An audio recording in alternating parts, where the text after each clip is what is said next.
Supreme court ने audio leaks तहकीकाती commission को काम से रोक दिया। नोटिफिकेशन मुअत्तल, हुक्म इम्तना जारी। चीफ जस्टिस ऑफ पाकिस्तान की सरबराही में 5 रुकनी लार्जर बेंच का मुख्तसर हुक्मनामा जारी। कमीशन की तश्कील के खिलाफ 4 दरखास्तें काबिल समाअत करार। मजीद समाअत 31 मई को होगी। अदालत उज़्मा ने अटर्नी जनरल और दीगर को नोटिस जारी कर दिए। मादी नज़र में इकदाम अदलिया के अंदरूनी मामलात में मुदाखलत है। दौरान समाअत चीफ जस्टिस के रिमार्क्स।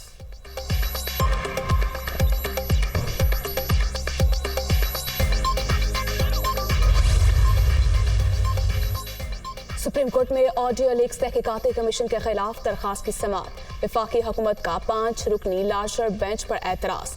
अटॉर्नी जनरल की केस न सुनने की इस्तदा। एतराज़ करना आपका हक है। अदलिया वफाकी हुकूमत के मातहत है, ना ही हुकूमत सुप्रीम कोर्ट के जजेस को अपने मकासद के लिए मुंतखब कर सकती है। चीफ जस्टिस के इख्तियारात को रेगुलेट करने की कानून साजी में जल्दबाजी दिखाई गई। अफसोस से कहना पड़ रहा है, जजेस के दरमियान इख्तलाफात पैदा करने की कोशिश भी की गई। हमसे मशवरा करते तो बेहतर रास्ता दिखाते। चीफ जस्टिस का मुकालमा।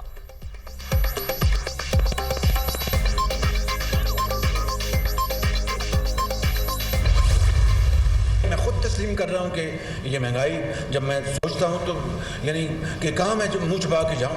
IMF के साथ आप सब जानते हैं कि पिछली हुकूमत ने मुआहदा करके उसको तोड़ दिया। IMF ने जो कड़ी शराइत अपने हम पे लगाई, उसके बाद स्टाफ लेवल एग्रीमेंट होता है, उसके बाद फिर फाइनल बोर्ड में जाता है। जो प्रायर एक्शन में तबाहकुन उनकी शराइत थी, हमें माननी पड़ी। महंगाई इतनी है कि समझ नहीं आता मुंह छुपाकर कहां जाऊं। साबिक हुकूमत ने IMF के साथ मुआहदे की खिलाफ वर्जी की। हमने मॉनेटरी फंड की तमाम शराइत पूरी कर दी। सियासी इस्तेहकाम के बगैर मुआशी इस्तेहकाम नामुमकिन। 9 मई को जो हुआ वो तो 1965 में अजली दुश्मन भी ना कर सका। मुश्किलात के बावजूद चैलेंजेस से निमटने के लिए कोशां हैं। वज़ीर आज़म का कराची में सनतकारों से खिताब।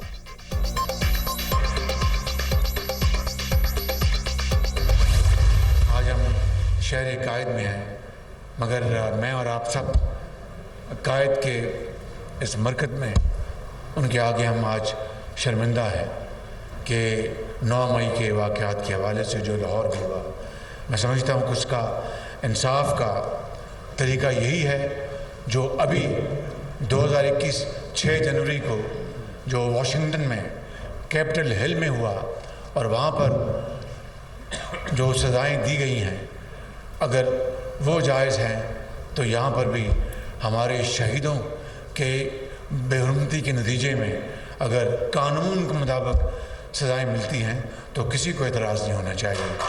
पाकिस्तान जिंदाबाद।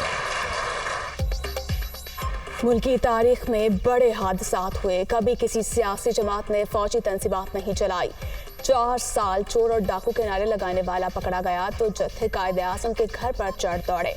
साजिश के ताने बाने समंदर पार मिलते हैं। 9 मई को जलाओ, घेराव और शोहदा की यादगारों की बेहुरमती इंतहाई शर्मनाक है। जिम्मेदारों को कानून के मुताबिक सजा पर किसी को एतराज नहीं होना चाहिए। शहबाज शरीफ का कराची में तकरीब से खिताब।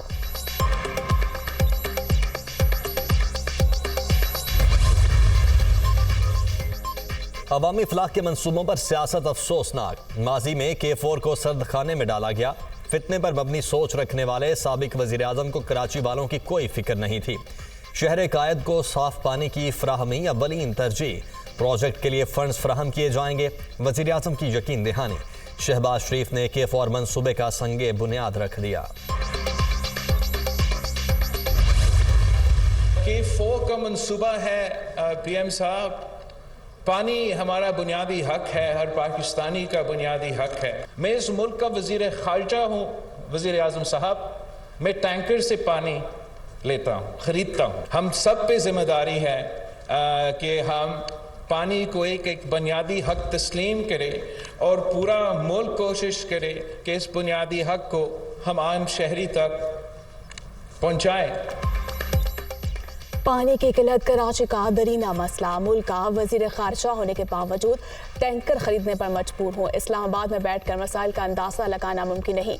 शहर कायद को शहबाज स्पीड की जरूरत है। हुकूमत कराची पर तवज्जो दे तो हम IMF को भूल सकते हैं। बिलावल भुट्टो का तकरीब से खिताब।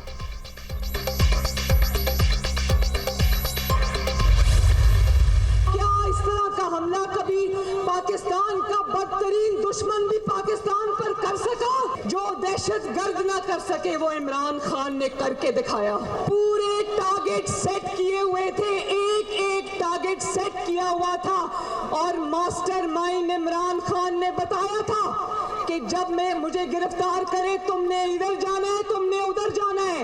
ये पाकिस्तान की फौज के खिलाफ मुसल्लह बगावत थी जिसका सरगना इमरान खान है। इमरान खान 9 मई के वाकयात के मास्टरमाइंड। जलाओ घेराव अचानक नहीं, मंसूबाबंदी के तहत हुआ। तमाम प्लानिंग जुमान पार्क में की गई। शोहदा की बेहुरमती पर दिल खून के आंसू रो रहा है। अपने सियासी एजेंडे की तकमील के लिए आग लगाने वाला सबसे बड़ा गद्दार है।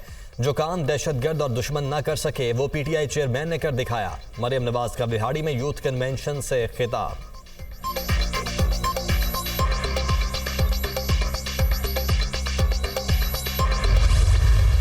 जिस तरह बेदर्दी के साथ इस रिहाइशगाह के ऊपर जिस तरह तबाही फैलाई गई है, जिस तरह इसको डैमेज किया गया है, जिस तरह आग लगाई गई है, ये कोई बेसाख्ता या स्पॉन्टेनियस नहीं, कतई तौर पे नज़र नहीं आता। ये सारा कुछ प्लान था। और जितने वाक़यात उस दिन हुए हैं उनसे आपको सिर्फ एक पैगाम मिलेगा कि ये एक बाकायदा तरतीब दी गई हुई बगावत थी, ये रिबेलियन था, इंसरेक्शन थी। इमरान खान 9 मई के वाकयात का मरकजी किरदार। जिना हाउस में बेदर्दी से तबाही फैलाई गई। जलाओ घेराव बगावत की तरबियत का नतीजा है। सब कुछ अचानक नहीं, बाकायदा मंसूबाबंदी के तहत हुआ। आर्मी तंसीबात को नुकसान पहुंचाना नाकाबिले मुआफी। पीटीआई चेयरमैन की जानिब से तोड़ फोड़ की मजम्मत महज आए बाएं शाए हैं। ख्वाजा आसिफ की मीडिया टॉक। वज़ीर दिफा के कसूर में रैली में भी शिरकत।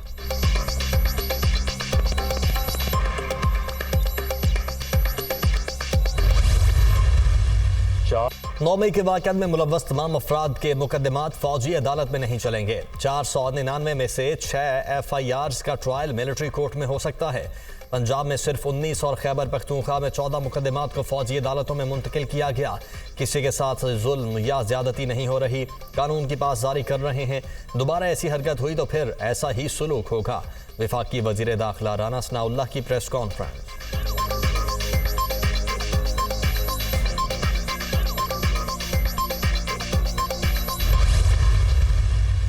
जनाब का यूरिन सैंपल भी लिया गया। इनिशियल रिपोर्ट के मुताबिक इसमें टॉक्सिक चीज़ें का बेदरेग इस्तेमाल।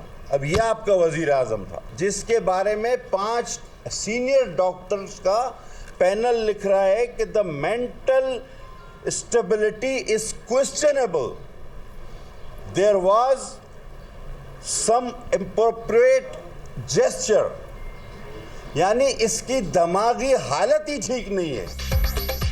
इमरान खान की मेडिकल रिपोर्ट में फ्रैक्चर नहीं, मुनशियात निकली। पीटीआई चेयरमैन की दिमागी हालत पर भी सवालिया निशान मौजूद है। हुकूमत से निकलने के बाद उन्होंने नौजवानों को गुमराह किया। हमारा भी इदारों से इख्तलाफ रहा है लेकिन शोहदा की बेहुरमती का सोच भी नहीं सकते। वजीर सेहत अब्दुल कादिर पटेल की प्रेस कॉन्फ्रेंस।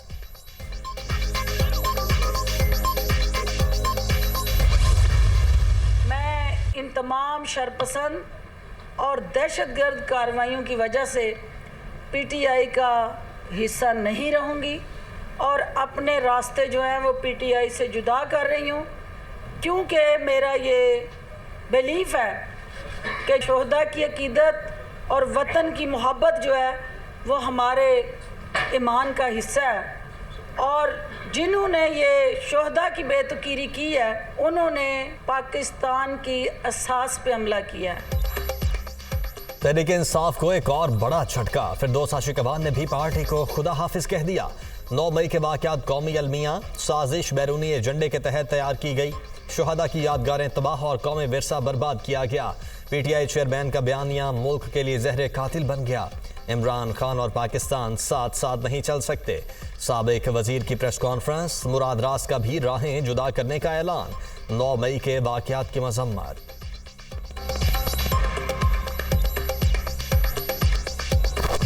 नौ मई वाला हम बिल्कुल इस किस्म की एजिटेशन वाली जो सियासत है पीटीआई की, उसमें हम बिल्कुल उसके साथ एग्री नहीं करते। हम इमरान खान साहब और पीटीआई से अपने रास्ते जुदा कर रहे हैं। सिविल और मिलिट्री रिलेशंस है वो माँ बाप की तरह से होता है, अवाम औलाद होती, उनके अच्छे ताल्लुकात अवाम पे खुशगवार असरात मुरतब करते हैं।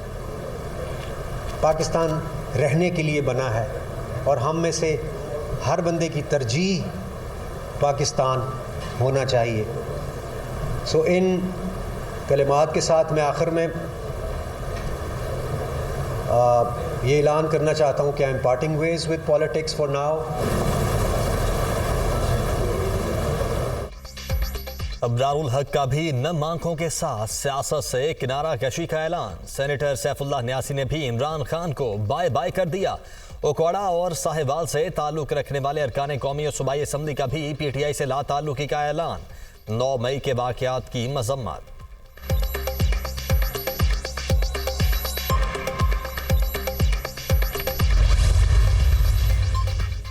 इमरान खान की गिरफ्तारी पर एहतजाज। पीटीआई कारकुनों ने 9 मई को जहरीला प्रोपेगेंडा किया। खवातीन भी झूठा बयानिया और वीडियोस फैलाने में पेश सोशल मीडिया अकाउंट्स के जरिए रियासत के खिलाफ हर हर्जा सराई की गई। पाक फौज और सिक्योरिटी इदारों पर बहतान की तमाम हदूद पार कर दी गई।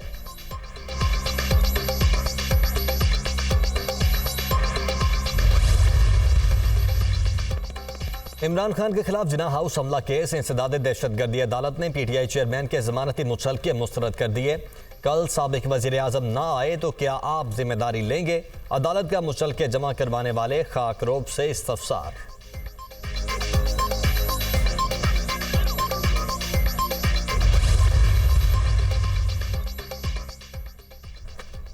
जहांगीर तरीन की जानिब से नई सियासी पार्टी बनाए जाने का इम्कान। तहरीक इंसाफ के कई अहम रहनुमा और अलीम खान भी हिस्सा होंगे।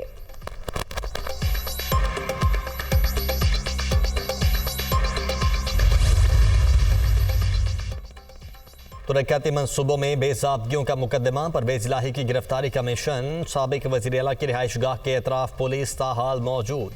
ज़हूर इलाही रोड के दाखिली और खारजी पॉइंट्स पर नाके।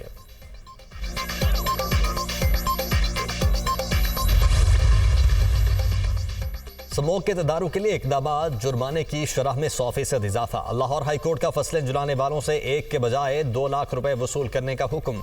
बुलंद इमारतों पर पौधे न लगाने वालों को 10 लाख रुपए जुर्माना होगा। जस्टिस शाहिद करीम की ग्रीन बेल्ट से तजावुजात खत्म करने की भी हिदायत।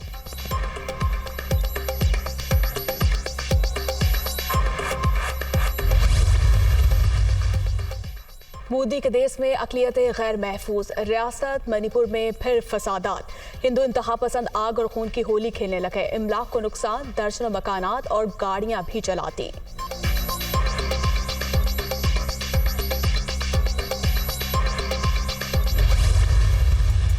मरी और गिलियाद समेत मुख्तलिफ शहरों में बारिश। मौसम खुशगवार। झंग, मियांवाली, कालाबाग और बुरेवाला में जालाबारी। फसलों को शदीद नुकसान।